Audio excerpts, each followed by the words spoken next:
Great marketers are always having to study their craft. There's always something new, and we have to determine what's a passing fad versus what will be the next industry-changing technology. Today's guest is in a position to see both what's coming, to teach what's coming, and also be a practitioner based on years of proven experience and usage of marketing technology. He's the Director of Content Strategy and Assessment at University of Rochester. He's an author, a speaker, a consultant, and a title I really want to dig into today. He is a Web3 educator. So, welcome to the podcast, Brian Piper. Thanks so much for having me, Lee. Really appreciate it. Man, Brian, it's been good. Typically I don't refer to time frames before or after a podcast, but Brian and I, we got a chance to talk a lot last week at Content Marketing World. And we had scheduled this conversation beforehand, but we got a chance to catch up on so many things. I've totally thrown out anything I wanted to ask Brian last week. I want to dig in as follow-up to things we talked about when we saw each other at Content Marketing World. So, I'm going to dig into so many different things. We want to talk about web analytics because that's something you taught about at Content Marketing World. I want to talk about content. I want to talk about Web3, and I really want to get into also the book that you did. You have updated with Joe Pulizzi coming up. So all those things we're going to talk about. But before we get to that, Brian, give us a quick background of who you are, how you got here, so that all the other things kind of fall into context. Yeah, well, I kind of started off like you, Lee, as a developer, as a coder. I started out as a web developer and kind of had that job mostly to pay the bills and wasn't really passionate about it. Wasn't very talented at it either. So I started doing that in 1996 and was working with some very talented developers who pretty quickly realized that they should just put me on the web positioning side of things. So whenever we built a website for people, we had to optimize their content. So I was optimizing content right out the gate because I wasn't that great a developer. But I was a writing major in college, so I really enjoyed the crafting of the messages and the looking into what people were interested in learning. So I enjoyed that part of it, and trying to figure out what could make content perform better became a passion of mine. So I was a web developer right up until about 2014, and then I read Epic Content Marketing, the first edition by Joe Pulizzi, and walked right down to the vice president of marketing at the agency I was working at and said, "You need to make me your digital marketing manager." And she took a chance, and she did. And we made major improvements in our traffic to our website and our conversions and our sales. And that led me into my current career path and my job at the university. I love to hear that story. I love to hear all marketer stories because I found that the best marketers have diverse backgrounds. You have a thirst for what's new. You have some proven experience in what existed, and you had a chance to spend some career time in a couple of different areas. Like you understand the backbone, the technology behind this stuff because you were there in the earlier days. You know writing. So when you talk about SEO, you know writing, so you can speak the talk of a writer, but you also know the backbone technical part to how it works. And then also, like me, digital marketing came along during our career. We didn't aim for it. It kind of became our career because you add all those things that we knew together. So at Content Marketing World last week, well, at least last week for you and I, whoever's listening could be later on, your topic was a lot around web analytics. So can you give us a summary of that so that our listeners can catch up on if they missed? They can also log on to the CMI website and actually watch the replay of that. But give us a few gems from that presentation.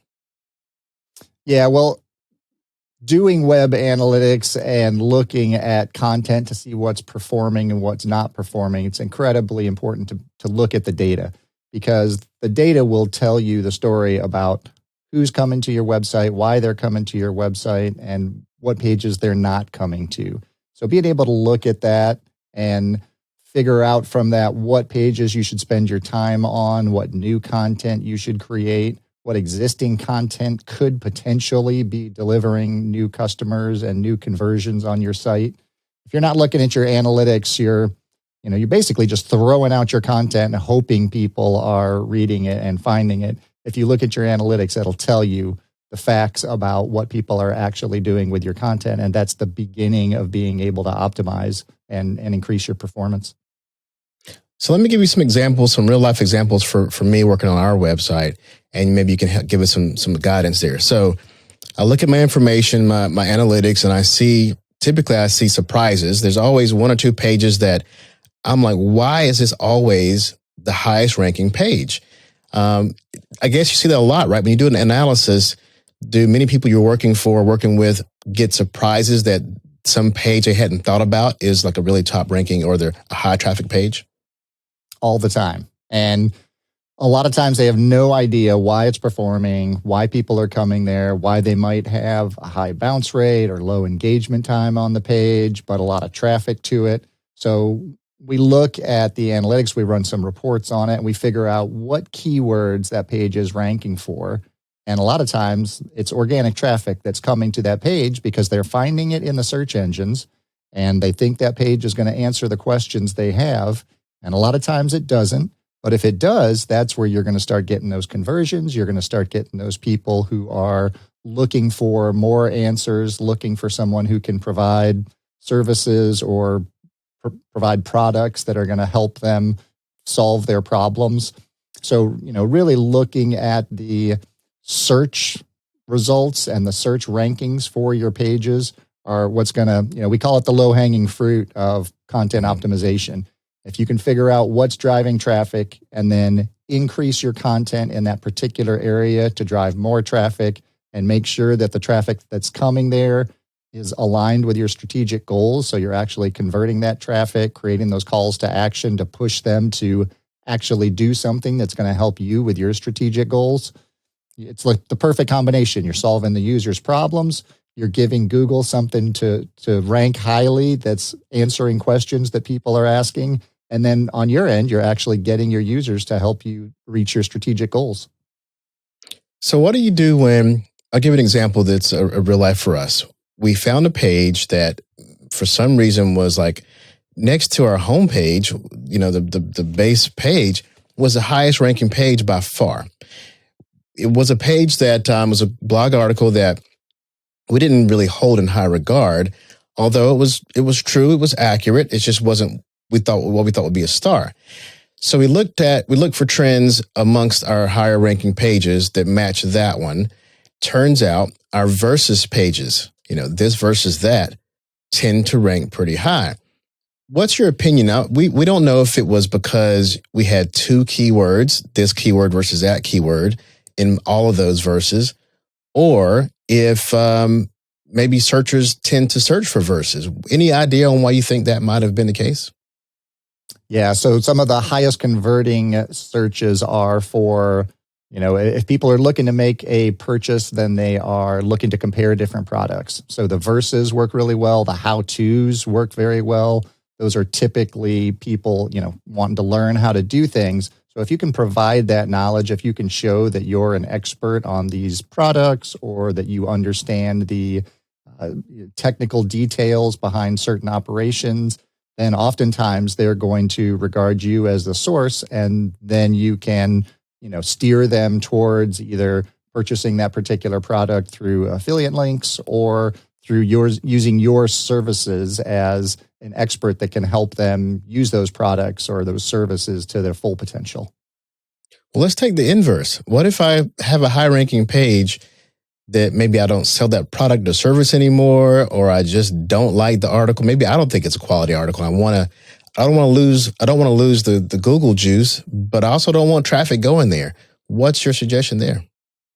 Yeah, so that's a tricky situation. And sometimes we were just working on a site last week, and it was ranking really high for some terms that were not strategically important to the company and that didn't drive any conversions. And so it was just having a high bounce rate on the page, and it was low time on page because people were coming to that page. Sometimes they were getting information they wanted, but that was the only thing they wanted from the site.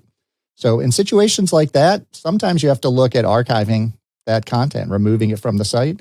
But the best thing to do is try to figure out how you can leverage that content to point towards other content you have that does tie into your strategic goals or does provide value in your particular field or area. So in terms of do's and don'ts, though, so I have this page. I could add more content to it that's more relevant to what I want them to see. I could change up keywords, which may undo what the reason why it's ranking so high. Or I could just 301 redirect it to where I want it to go. Are there any major don't do's that you would say for someone who has a page that's getting traffic, but it isn't the traffic they want, or it's bouncing highly? Where would you say, what are some of the don't do's? Yeah, well, one of the things that Google is going to do, their PageRank algorithm is pretty smart about wanting to provide the best answer to users. So if your page is consistently getting high bounce rates or low time on page, Google's going to start ranking those lower. So what you don't want to do is just completely remove the page if there's any way that you can leverage that traffic. If you can't leverage that traffic and you know that it's just impacting your analytics and your content performance, then you may want to retire that page. Okay. So keeping with analytics, I mean, the reason why we know this information is because we're looking at Google Analytics to get that data. And some of us, myself included, a little bit slower than others, are moving from the classic GA3, Google Analytics 3, to Google Analytics 4, because it takes redoing some things you may have painfully done before and unplugging some things and taking the chance of things, you're losing analytics, losing information. Urgency is, I guess, increasing as the clock ticks on to 2023. So what do you say to those people like myself who we know we need to do it, but we're hesitant? What are some of our options? So July 1st, 2023, Google Analytics 3, Universal Analytics is going to stop recording your data. It's going to stop pushing data into your analytics. So it's important that you at least set up the new Google Analytics 4 property. I've got lots of tutorials out there. There's lots of different blog articles you can read. It's a very simple process, actually. A few steps to actually get it connected and make sure that it's tracking data, that data is being pushed from your website into it, especially if you have Google Tag Manager set up on your site. It's a very easy process to implement. You don't have to change any code on your site or anything. You just create a new property and it starts pushing the data once you connect it. So that's the critical thing, is to be collecting data, because otherwise you're going to end up July 1st needing to go back and look at your data from the previous month, and you're not going to have any because you're going to have to start setting it up, because nothing in Google starts tracking until you set up the property and open up the space for it to do that. So the most important thing is just set up the property now. And then, then you can start going in and start playing around with the tool. Everything is different in Google Analytics 4. It tracks pages differently. It reports differently. A lot of people don't like it.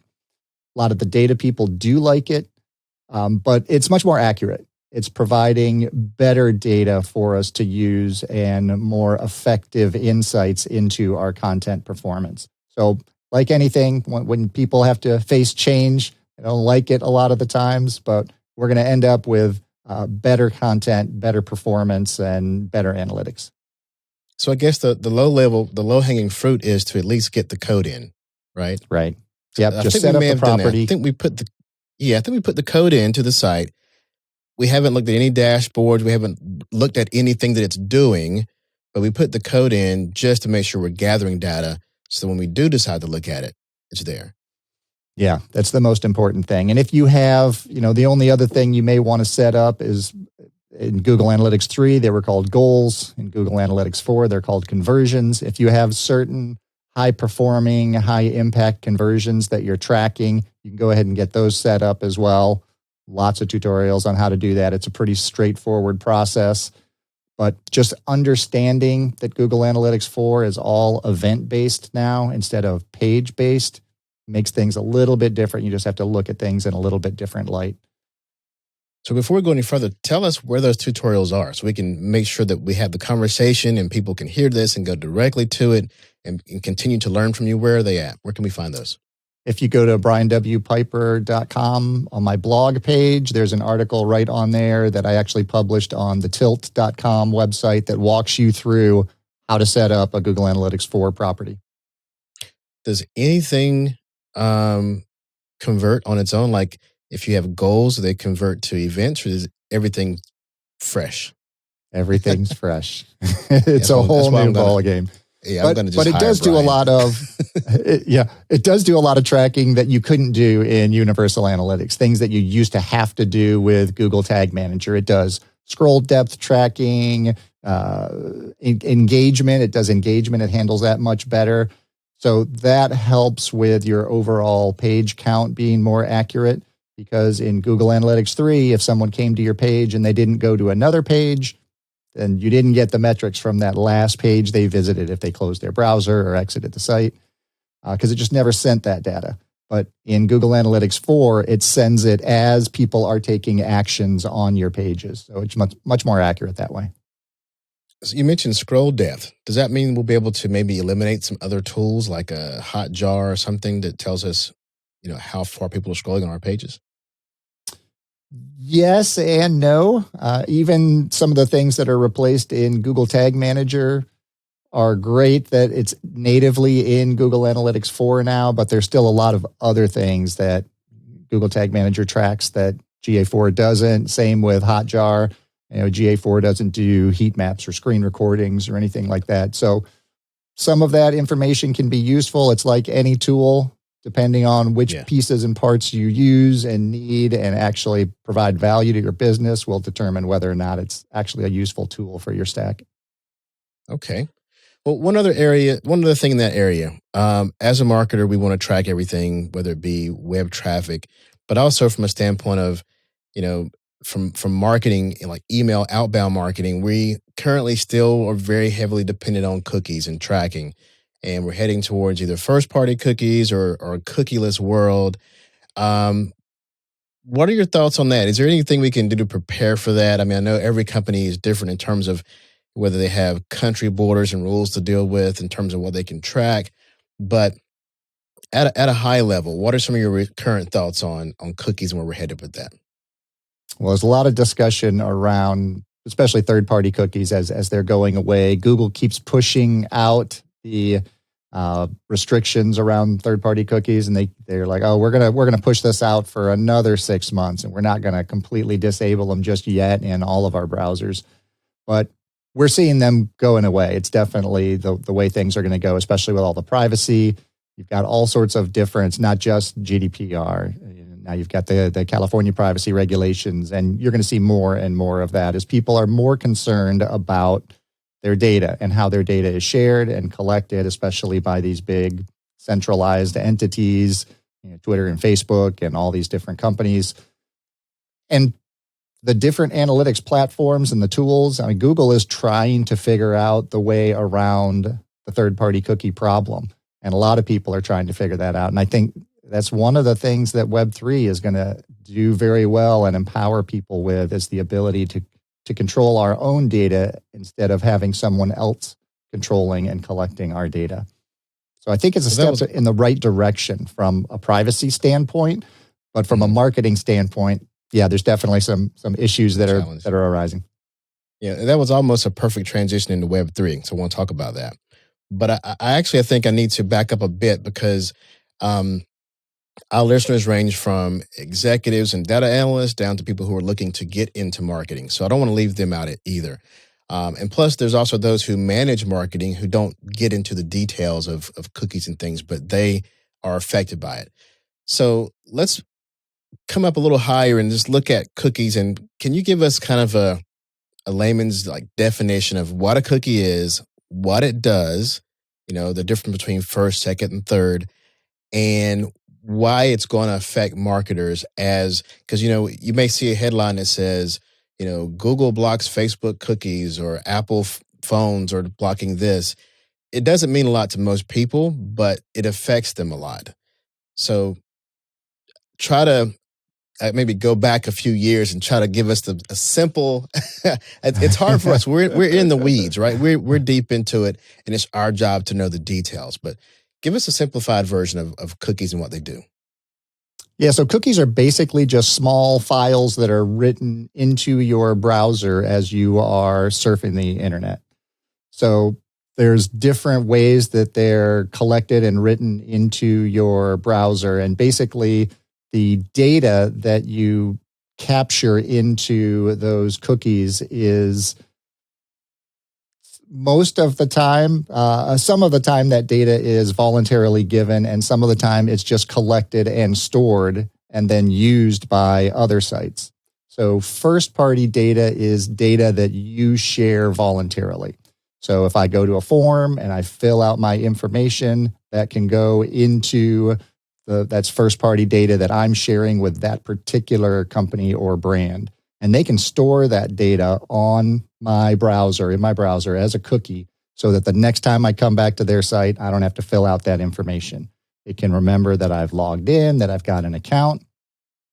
And then second-party data is data that's shared between different brands, like trusted brands that work together. Sometimes you can log into another site using your Google account. So they share some of that data so that they know that now you're associated with this email address, and they can kind of determine what information they're going to pull.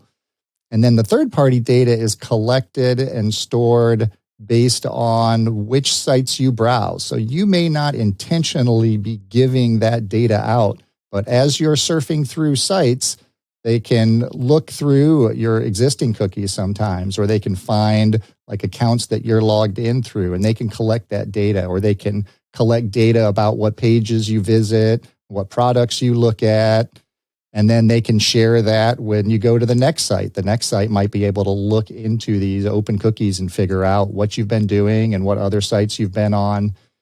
And that opens up a lot of doors as far as security and privacy issues. You may not want to share that information with every website you visit.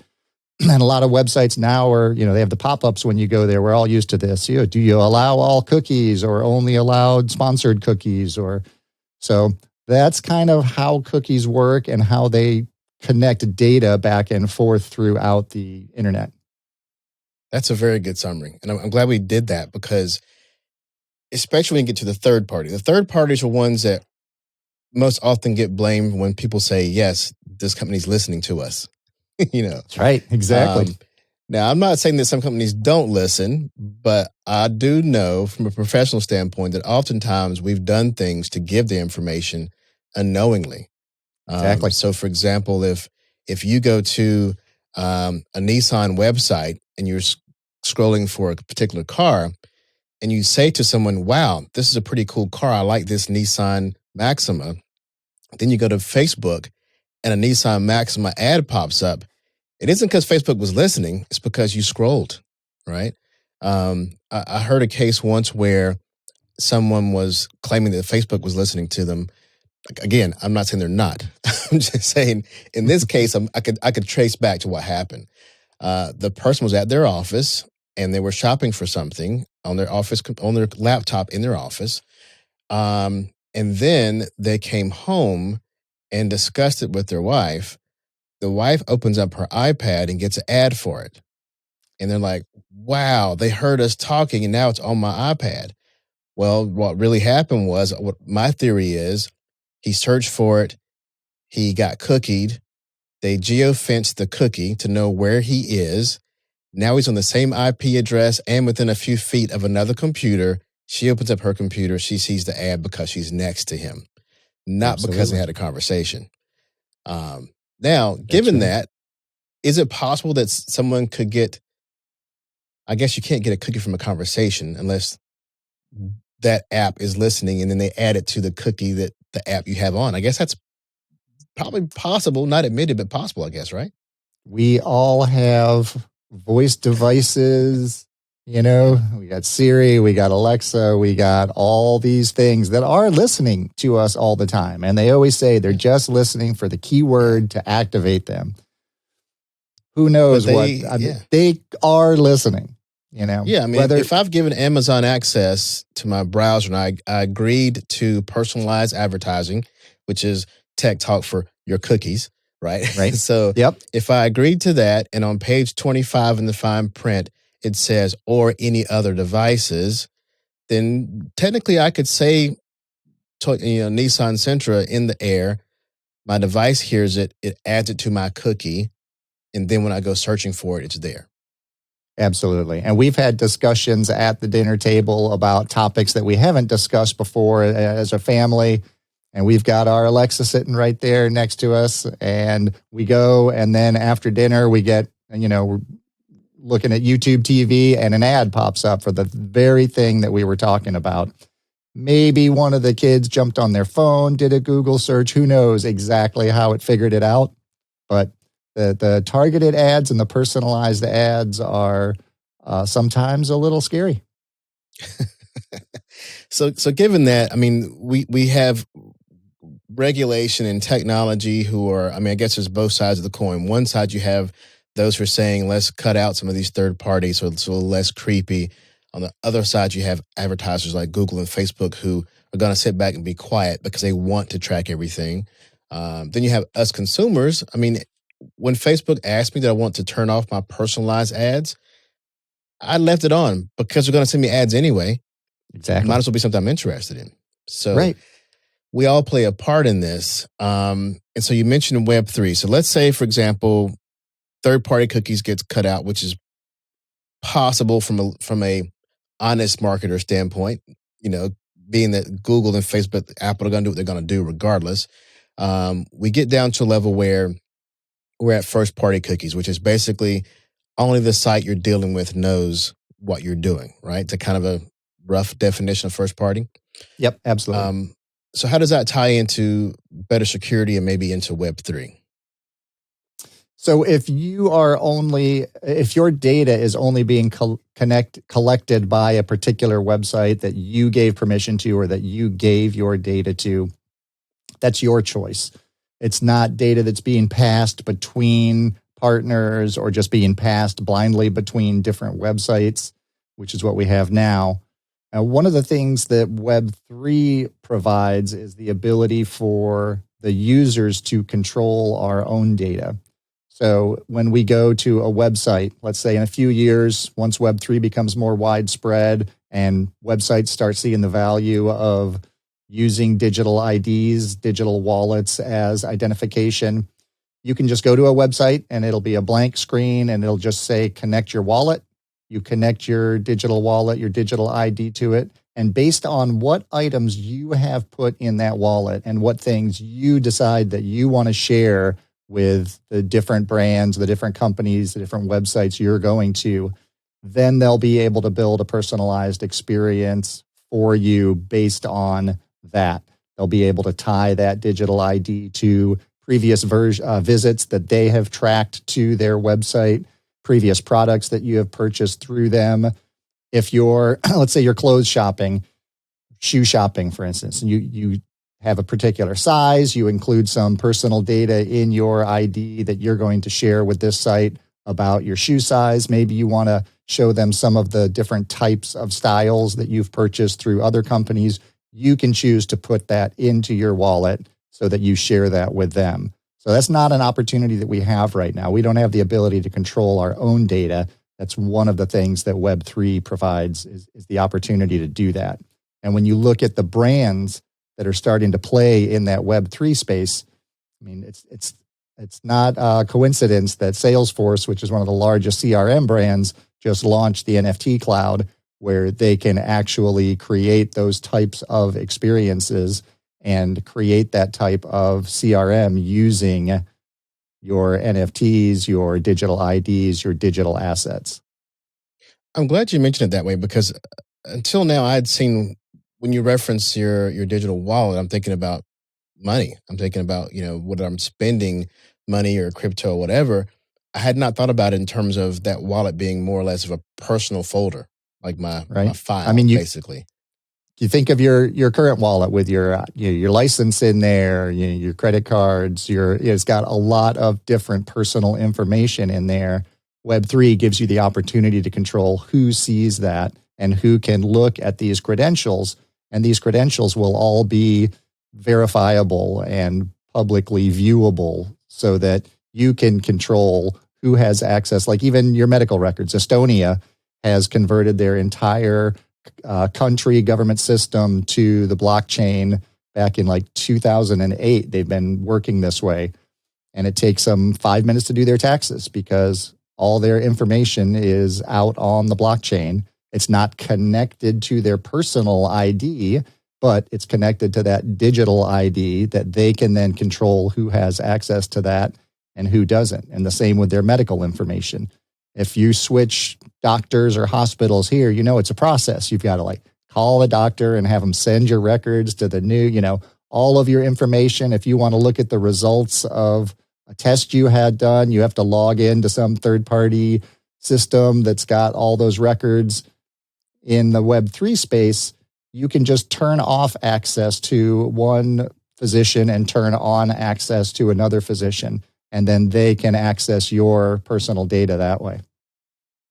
So Brian, you're a Web3 educator, which, I love that title because anybody right now who knows anything about Web3 is ahead of the curve. So when you walk into the room or walk on stage and you want to tell an audience who doesn't know anything about it yet, it takes a lot of, I guess, comparison or bringing back to layman's terms. So how do you even start explaining to someone what Web3 is? So it's like everything. You start with the basics. And the whole backbone of Web3 is based on the blockchain. And the blockchain is just a database. The major blockchains are public databases that are verifiable, so people can go and access and see the transactions that are occurring on that database, on that blockchain, publicly visible. They're not tied to a specific person, so personal information is not included, but they are tied to a particular wallet or digital ID. So it's this, and they can't be changed. That's the really important thing about it. Once it's written, it's encrypted and time-stamped, so there's no way to go in and change it without having, it's very difficult to go in and change it. So that's what gives it its security. It's very secure from that standpoint. So everything that comes out of that, all the different tactics and the different tools that are being created, cryptocurrencies, NFTs, social tokens, they all play a different role. So I start out high level, just kind of understanding what the blockchain is, how it can be used, and then I go into a lot of use cases. So talk about all the companies who are using blockchain to manage their supply chain inventory. So all those supply chain records create that trust from the customer who can go and look at all of the steps that their product went through in the production process. So it gives you that visibility. It helps build that trust with your customers. So there's a lot of different ways you can use all the different pieces of Web3 technologies, and just kind of tying those together with real life examples and use cases is what makes people aware that this is not just overpriced JPEGs and pretend money. The fundamental technologies that allow all of these new tactics to happen and be available to us is not going away. And I really see Web3 as the next evolution of the internet. And we were around for, the first evolution of the internet with, social media and blogging and CRM and all of that kind of evolved and grew and was adopted. And then mobile, and all of the mobile applications and everything. And Web3 is just the next iteration of that with now you're going to be able to pay digitally with currency anywhere in the world almost instantaneously without having to go through a third-party provider. You're going to be able to, exchange goods and services, trade people, build communities in an entirely different way where you're able to co-create and co-own, where you can actually bring your community into your content, your brand, that whole experience. And then, there's the whole metaverse end of it as well, which is an entirely different aspect, which is also going to create, wide sweeping changes. Maybe we'll have Web 1, Web 2, Web 3, and metaverse. There you Unless go. there's unless a forest slides in there somewhere. Um, and for those who are not ready to willingly participate in Web3, I say willingly because you're going to whether you want to or not. um, I think it's important to mention what you said earlier about just it's a kind of a definition. It's really just a description of where we're at on the evolution of the internet, right? The numbers, depending on where you read, the numbers match differently. But my general understanding is Web 1 was like the internet was like a brochure.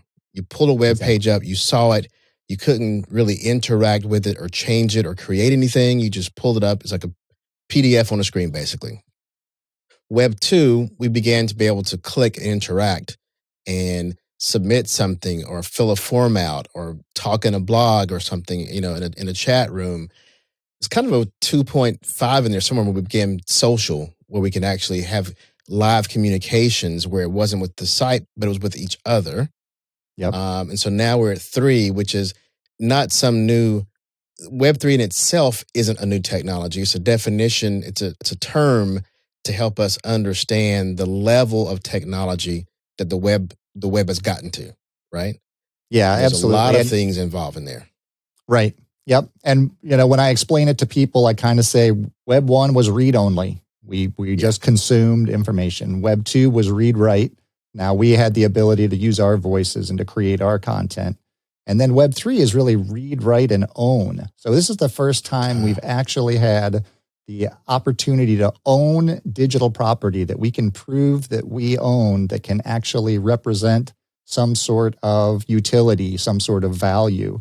So that's kind of the new innovative part of Web3 is now you can, it's not just that I have this monkey picture, right? I could right click and save that and have the picture. It's that I own this asset, which gives me opportunities. It gives me entry into communities. It gives me the ability to join certain groups or to participate in certain projects or to get certain rewards. So it's really the ownership that sets the Web3 landscape apart. That's very clear, the ownership. In fact, I had bought digital property or NFT before I knew what it was. And this is how it happened. And this happened to a lot of parents who don't know they own NFTs. When my son, who's a gamer, asked for V-Bucks or something to buy, he's like, hey, I want this new jacket for my character. I want this new skin, which is just, it's clothing. And I give him money to buy this digital asset. He buys this clothing that he wears across different games or metaverses or wherever he's at, but it's his. And he can wear it when he wants to. It's his asset. We'll never physically touch it, but it's his to own wherever he travels in the metaverse or the digital university he's in. And it was way after when I learned what an NFT was, and when I became more educated, I was like, wait a minute, I've bought digital things before and didn't even realize it. Yeah. Things that I will never see, never touch, but when I'm in that world, I own it. So then I went out like, hey, let me buy some digital land somewhere, Oh, they're selling it. Then I found the price of it. Haven't bought any. Yeah, you got to have it's like anything in marketing or any investment that you make. You have to have a strategy. You have to have a goal. You have to have some, utility in mind for it, or you're just, you're just playing. You don't really know where you're going. So, well, that's how you learn, and it's how you get to be a Web3 educator. So you've taken some risk. You're doing a lot to learn. You know more than the rest of us because you've taken those risks. So you said you have your own coin yourself, right? I do, the Piper coin. So I'm using that to help build a community all around content optimization and Web3 education. Okay. And I think I saw you were an earlier purchaser of Tilt Coin, Joe Polizzi's coin. Right? That's correct. Yeah. So I own a bunch of different creator coins. I probably have 30 or 40 different creator coins that I own some of and use that ownership to get access to those different communities, different opportunities. And I've gotten a lot of, speaking gigs and content creation opportunities and, work also from being involved in those different communities. So I'd almost call you a futurist as well, because I mean, it's here, but you know about it. I mean, it takes people who are willing to learn about things that are not certain yet are very valuable to me, to people, I think, because if we don't have the energy or time to study, somebody needs to, and somebody needs to educate us. And if I need to turn to someone for this, I'm going to turn to you because I know you're taking the risk and you're learning about it. So I want to tie this into our last thing here because you are very aware and you're teaching about the future, but then you came full circle because you mentioned Joe Pulizzi's book that you read. It pivoted your career, but now you've circled back with Joe to help rewrite that same book. So tell us about the book and how that whole evolution came and what we can expect in the book. So after I read Epic Content Marketing, changed my career path, I got into my job at the University of Rochester where I currently work.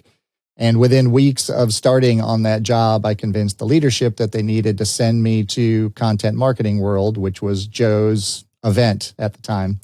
Mm-hmm. And so every year I would go to Content Marketing World, I would find Joe, I would take a selfie with him and thank him for writing the book. And then as I started speaking and presenting and giving workshops, I started presenting at Content Marketing World 2 years ago virtually, and then last year in person. So last year I got to spend a lot more time with the other speakers, including Joe. We developed a friendship, and one of the things I've been consistently asking him over the years was when he was going to do a second edition. And I kept saying, Joe, it's still got Google Plus in there. I mean, you gotta update this. And so finally we were in a few weeks after the event last year, we were in a Slack chat room and we were reviewing his last book, Content Inc. And so I asked him again in the channels, when are you going to do a second edition of Epic Content? And he said, let's co-author it and I'll do it. I said, okay, absolutely. So it's been a fantastic journey and it's been great working with Joe on updating the content.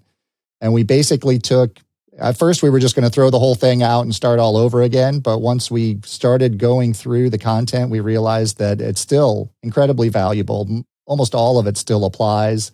So we cut the first edition down to about 2/3 of the second edition. We updated all the case studies. We put in all new statistics around all the different areas. And then we added entirely new sections on content optimization, on AI and machine learning, and on Web3 and community building. So it's really kind of taken, the next evolution of content marketing, and we talked to all sorts of expert content marketers, including yourself, and put all of their insights into the book as well. Great. I look forward to that. I think we're looking at January 23, or what are we looking at? February 14th, so Valentine's Day. So if you're looking for a good Valentine's Day present for your wife, I already told my wife that's what she was getting, and she didn't seem very thrilled about it. But it is available for pre-order now, so you can have it for after Valentine's Day. Yeah, it's valuable, but I would suggest make a bed in the doghouse for the 15th if you do that. So. Yeah, it's probably a good one. Great. Well, Brian, it's been a pleasure talking to you. I'm lucky I have the opportunity we can stay connected and talk, and we've talked since. But for the listeners, please give them all the places you mentioned where you can get some tutorials from you. For those who've listened and heard about, Brian's expertise now in Web3 and the proven history in Google and analytics and website development, there's so much you can get from Brian. So, Brian, where can we find you and continue to learn from you? BrianWPiper.com. It has links to all of my social channels. I'm pretty much Brian W. Piper everywhere you go. So. And it's been a pleasure talking with you today, Lee. I really enjoy your show and get so much value out of you and all the guests you have on. So I appreciate the opportunity. Wow. Well, thank you, Brian. So marketers and business people, thank you for listening to the show. If you want to see Brian and I, you can always tune in and find the videos on contentmonster.com. Again, Brian, once again, thank you. Stay well. Thank you for listening to the Business of Marketing podcast, a show brought to you by ContentMonster.com, the producer of B2B digital marketing content. Show notes can be found on ContentMonster.com, as well as aleejudge.com. To continue the conversation, be sure to follow the podcast on your favorite podcast platform.